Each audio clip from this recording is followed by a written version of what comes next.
নমস্কার। আজকে মাসিক রাশিফল নিয়ে আলোচনা করব।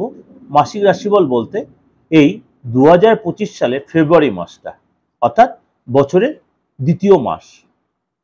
প্রত্যেক মাসের মতো এই মাসেও কিন্তু অনেকগুলো গ্রহ তার রাশি পরিবর্তনকে কেউ কেউ নক্ষত্র পরিবর্তন করবে। অলরেডি এরকম আমি ট্রানজিট নিয়ে অনেক ডিসকাশন আপনাদের আমার চ্যানেলে করেছি। আপনারা অনেকে হয়তো সেগুলো প্রোগ্রামগুলো ফলো করছেন, যারা নিয়মিত ভিউয়ার্স তারা জানেন এটা। কিন্তু যারা আজ নতুন শুনছেন তারা ভাবছেন যে কোথায় রয়েছে। তার জন্য আমার এই দিগদর্শন মন্ত্র চ্যানেলটা অবশ্যই যে আপনারা সাবস্ক্রাইব করে রাখেন। এই আপনার ট্রানজিট নিয়ে আলোচনা আপনারা সেখানে পাবেন, এবং প্রত্যেক মাসের রাশিফল, সাপ্তাহিক রাশিফল, মাসিক রাশিফল বা সাথে 2025 সালটা কেমন যে তার বার্ষিক রাশিফল, যেটা মঙ্গলের বছর কেমন যে সেটা আলোচনা আপনারা পাবেন।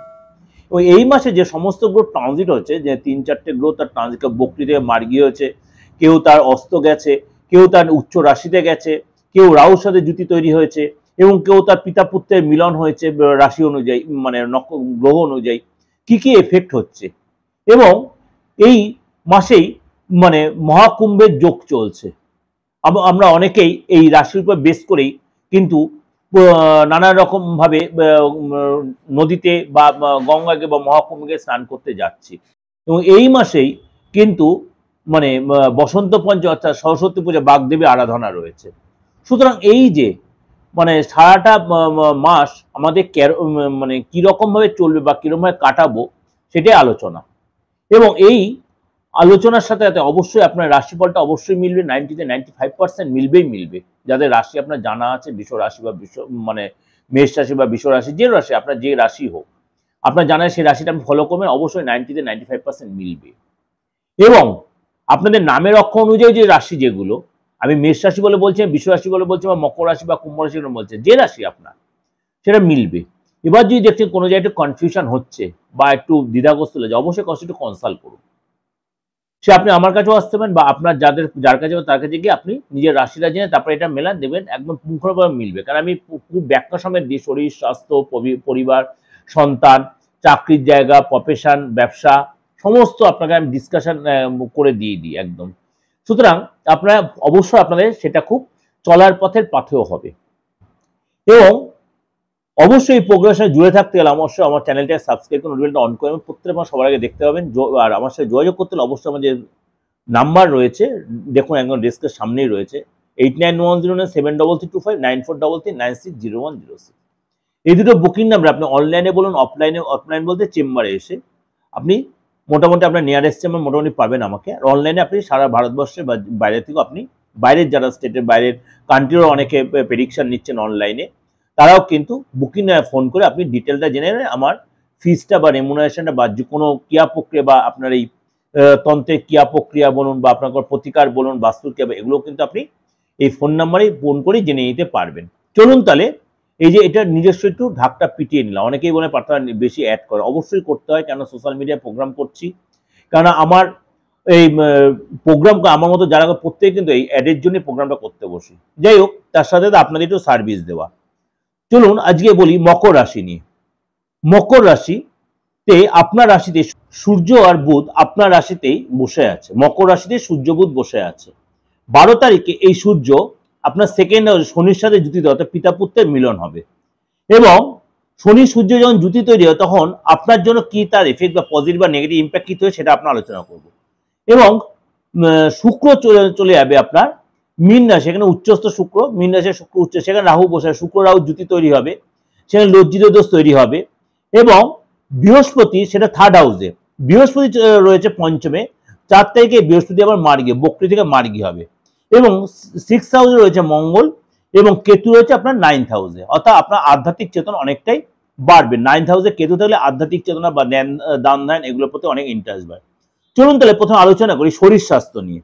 আপনার 1 তারিখ থেকে 11 তারিখ যেহেতু সূর্য মকর রাশিতে রয়েছে, আপনার রাশিতেই রয়েছে, আপনার কিন্তু এই সময়টা একটু শরীর নিয়ে আপনাকে মোটামুটি অত চিন্তা করতে হবে না। কিন্তু সূর্যদেব যখন 12 তারিখে আপনার সেকেন্ড হাউসে চলে যাবে, তখন এই শরীরটা নিয়ে একটু ডিস্টার্ব, বিশেষ করে হাত পার যন্ত্রণা, দাঁতের প্রবলেম, বা কোথাও পড়ে গিয়ে চোটাঘাত বা এই ধরনের, বা কাউকে অশান্তি লেগে যাওয়া, এইগুলো কিন্তু আপনার বা এটা হয়তো প্রেশারটা বেড়ে গেল বা সুগারটা বেড়ে গেল, এই ব্যাপারগুলো, মাথার যন্ত্রণা বা স্পন্ডাইলের ব্যথাগুলো আপনাকে কিন্তু ব্যথা বেদনা একটু ভুগতে হবে। আর 1 তারিখ থেকে 11 তারিখ, 1 তারিখ থেকে 11 তারিখ মোটামুটি শরীর যখন ভালো থাকছে, তখন আপনি আপনার প্রয়োজনীয় কাজগুলো কিন্তু তুলে নেবেন এবং আপনার কিন্তু এই সময় কোনো বিশেষ কোনো ব্যক্তির সাথে যোগাযোগ হবে, মানে সামাজিক স্থায়িত্বটা বলছি, স্থিতিটা কোনো বিশেষ করে ব্যক্তির সাথে দেখা হবে, ফেমাস ব্যক্তির সাথে দেখা হবে এবং আপনার কনফিডেন্স যথেষ্ট বাড়বে। আপনার মানে মানে মানসিক কোনো অস্থিরতা থাকবে না, অর্থাৎ 1 তারিখ থেকে 11 তারিখ সময়টা ভালো থাকবে। 12 তারিখ থেকে 28 তারিখ শরীরটা একটু ডিস্টার্ব হবে, তখন কিন্তু আপনাকে একটু সমঝে চলতে, খাদ্য খাওয়া বলো, রাস্তায় চলাফেরা করে, এগুলো একটু আপনার মেনটেন করতে হবে।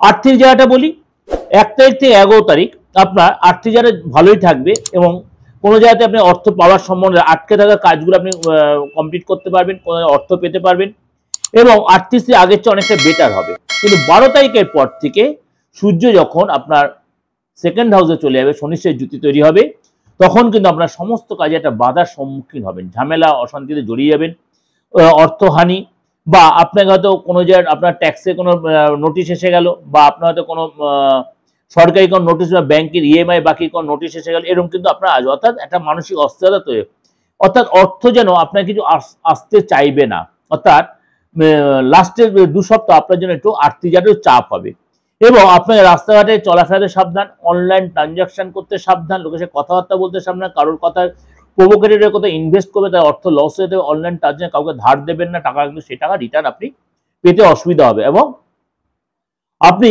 কোথাও ইনভেস্ট করার আগে 5 বার ভেবে নিয়ে করবেন। ফ্যামিলি লাইফটা বলি, মঙ্গল বক্রী থাকার কারণে আপনার কিন্তু ফ্যামিলিতে কোনো রিনোভেশন বা কোনো রিপেয়ার বা হয়তো কোনো টাইলসের কাজ, কোনো বাথরুমের এই ধরনের কাজগুলো আপনাকে করতে হবে। আপনার ঘরের কাজ, মানে ঘরের রিপেয়ার বা গাড়ির রিনোভেশন, রিপেয়ার বা গাড়ির কোনো ইন্স্যুরেন্সটা দেওয়া, এগুলো কিন্তু আপনার খরচটা হবে। ফ্যামিলির সাথে কোনো প্রোগ্রামে যাবেন, কোনো পার্টি প্রোগ্রামে বা কোনো ম্যারেজ অনুষ্ঠানে বা কোনো তীর্থে যাওয়ার আপনার কিন্তু সম্ভাবনা রয়েছে। সন্তান যদি থেকে থাকে, 4 ফেব্রুয়ারি বৃহস্পতিদেব মার্গী হবে যখন, আপনার বিদ্যা কেরিয়ার যথেষ্ট ভালো দেখা যাবে, আপনার সন্তানের হেলথ যথেষ্ট ভালো থাকবে। আপনার সন্তান যদি একটু বড় হয়, আর্থিক জায়গাটা ভালো দেখা যাচ্ছে, কোনো চাকরি পেতে পারে, চাকরি যায় পদলাভ হতে পারে, কোনো প্রমোশন ইনক্রিমেন্ট এগুলো হবে আপনার সন্তানে, ভালো চাকরি পাওয়া এবং ফ্রেন্ডের সাথে কোথাও ঘুরতে যাওয়ার প্ল্যান করবে বা ঘুরতে যাবে, কোনো তীর্থস্থানে যাবেন বা সেখানে গিয়ে অনেকটা মানে সে সময় কাটাবে। যদি আপনি নিজে স্টুডেন্ট হন, মকর রাশি, হঠাৎ কোনো ধনলাভ, হঠাৎ কোনো প্রাপ্তিযোগ এবং ফ্রেন্ডের সাথে কোথাও বা বন্ধুদের সাথে কোথাও ঘুরতে যাওয়া, তীর্থে যাওয়া, দান ধ্যান বা কোথাও ট্যুরে যাওয়া, কারোর কাছ থেকে কোনো গিফট পাওয়া বা আপনি কাউকে গিফট, আপনার কারোর সাথে রিলেশন তৈরি হওয়া, এগুলো কিন্তু আপনার তৈরি হবে। চাকরির জায়গাটা বলি, চাকরিজীবীদের জন্য কিন্তু সময়টা যথেষ্ট ভালো। এই সময় কিন্তু বস আপনার উপর যথেষ্ট প্রসন্ন থাকবে এবং আপনার প্রশংসাও করবে। নতুন কোনো প্রজেক্ট, নতুন কোনো ডিপার্টমেন্ট আপনার পছন্দ, নতুন কোনো হয়তো জায়গায় আপনার ট্রান্সফার, এগুলো আপনার পছন্দ মতোই হবে। নতুন কোনো চাকরি আপনি পেতে পারেন, নিউ জব। পরিশ্রম যদি আপনি এই সময় করতে পারেন, পরিশ্রমের ফল কিন্তু পাবেন এবং আপনার কর্ম রিলেটেড কিন্তু গুড নিউজ বা কেয়ার রিলেটেড গুড নিউজ কিন্তু আপনি পাবেন। ব্যবসার জায়গাটা বলি, আপনার কিন্তু ব্যবসার জায়গাটা একটু ডিস্টার্ব হবে। আপনি যে ব্যবসা করছেন সেই ব্যবসা দেখালো কেউ অর্ডার দিয়েছিল, অর্ডারটা ক্যান্সেল হয়ে গেল, বা কাউকে মালটা আপনি দিতে যাচ্ছেন, ডেলিভারি করতে যাচ্ছে, সে ডেলিভারি করতে মালটা কোথাও পড়ে গিয়ে নষ্ট হয়ে গেল, বা কেউ হয়তো নষ্ট করে দিল, বা আপনার কর্মচারীরা আপনার সাথে খারাপ ব্যবহার করলো, এগুলো কিন্তু আপনাকে সাবধান। যদি আপনার কোনো মহিলা স্টাফ থেকে থাকে বা কোনো মহিলার দ্বারা আপনার কিন্তু এই সময় একটু চাপে পড়বে বা কোনো ক্ষতি হতে পারে, বি কেয়ারফুল। এই সময় কিন্তু আপনার ব্যবসার জায়গাটা, আর্থিক জায়গাটা অনেকটা আপনার মন্দা চলবে, কিন্তু এই সময় একটু আপনি সতর্ক হয়ে চলবে। এটাকে সবার জন্য বলছি, সবাইকে যে সতর্ক করছি তা নয়, একটু আপনাকে বলছি মানে নিজেকে কন্ট্রোলে রাখতে। দেখবেন আপনি যে প্রবলেমটা হয়তো কোনো সাফার করছেন, তাহলে কারোর সাথে কনসাল্ট করলেন, আপনি এতটা হয়তো প্রবলেম আপনি পাবেন না বা এতখানি প্রবলেমের সম্মুখীন আপনি হলেন না। সবার ক্ষেত্রে, সব মকর রাশির ক্ষেত্রে যে প্রবলেম তা কিন্তু নয়। আপনার শনির সিচুয়েশন, আপনার সূর্যের সিচুয়েশন কেমন, আপনার আদার্স গ্রহ বা বৃহস্পতির সিচুয়েশন কেমন, মঙ্গল, এগুলো কিন্তু এখানে ডিপেন্ড করছে। সুতরাং এগুলো কিন্তু ভয় পাওয়ার কিছু, এগুলো সতর্কতা। যাই হোক, দাম্পত্য জীবনটি একটু আলোচনা করি। শুক্র রাহু লজ্জিত দোষের কারণে আপনার কিন্তু লাভ রিলেশনে একটু ডিস্টার্ব হবে। বিশেষ করে আপনার পার্টনারের, আপনার কিন্তু পার্টনার কোনো মিথ্যা ধরা পড়ে যেতে পারে, পার্টনার আপনার সাথে হয়তো কোনো ছলনা করছে, সেটা আপনি হয়তো আপনাকে ধরা পড়ে যেতে পারে, কোনো পার্টনার কোনো বাজে ভাবে ফেসে যেতে পারে, বা একাধিক রিলেশন যে সেটা আপনি ধরে ফেলবেন, কোনো একাধিক রিলেশন জড়িয়ে পড়তে পারে। এবং আপনার দেখা গেল কোনো কারণে আপনাদের মধ্যে ভুল বোঝাইতে ব্রেকআপ অব্দি হয়ে যেতে পারে, বি কেয়ারফুল এই সময়টা। পার্টনারের নতুন রিলেশন হতে পারে, এবং আপনি যদি বিবাহিত হন আপনার পার্টনারের কোনো অর্থ লস বা কোনো জিনিস চুরি বা লস হতে পারে, পার্টনার ডিপ্রেশনে যেতে পারে, ঘুম কমে যেতে পারে, টেনশন বাড়তে পারে, এবং বাজে স্বপ্ন, বাজেভাবে কারোর সাথে ফেঁসে যাওয়া, মেন্টাল ডিস্টার্ব, খিটখিটে মেজাজ আপনার পার্টনার হতে পারে। আপনার এই সময় কিন্তু আপনার যথেষ্ট সহযোগিতা কাম্য, মানে আপনার পার্টনারের ক্ষেত্রে আপনার সহযোগিতা, আপনি যথেষ্ট তাকে ভালোবাসা দিয়ে, স্নেহ দিয়ে এই জিনিসটি করতে পারেন। আপনি পুরুষ হন বা মহিলা হন, আপনার পার্টনারের ক্ষেত্রে বা আপনার হাজব্যান্ড ওয়াইফের ক্ষেত্রে, তাহলে কিন্তু সে এই জায়গাটাতে অনেকটা বেরিয়ে আসতে, বা কোনো সাইকোলজির কাছে দেখাতে, কোনো মনোবিদের কাছে দেখাতে হতে পারে। সুতরাং আপনি যদি তাকে দুচ্ছাই না করে বা তার সাথে খারাপ ব্যবহার না করে, আপনি তার পাশে থেকে তার অভাব বা প্রবলেমটা সলভ করতে পারেন, সেটাই কিন্তু এই সময়, অর্থাৎ অসময়ে যে পাশে থাকে সে হচ্ছে অ্যাকচুয়াল বন্ধু, সেটা কিন্তু আপনার এই সময় পরীক্ষার জায়গা। সুতরাং অবশ্যই তাকে আপনি নেগলেক্ট না করে তার প্রবলেমটাকে অবশ্যই সলভ করার চেষ্টা করবেন, তাহলে কিন্তু উভয়ের মধ্যে বন্ডিংটা আরো বেশি দৃঢ় হবে ইন ফিউচার। এটা ওভারঅল আপনাকে ডিসকাশন করে ওভার একটা প্রেজেন্ট করলে অবশ্যই আপনাদের ভালো লাগবে। ভালো লাগলে অবশ্যই লাইক করে সাবস্ক্রাইব করে অন করবেন, যতবার লোকে শেয়ার করবেন।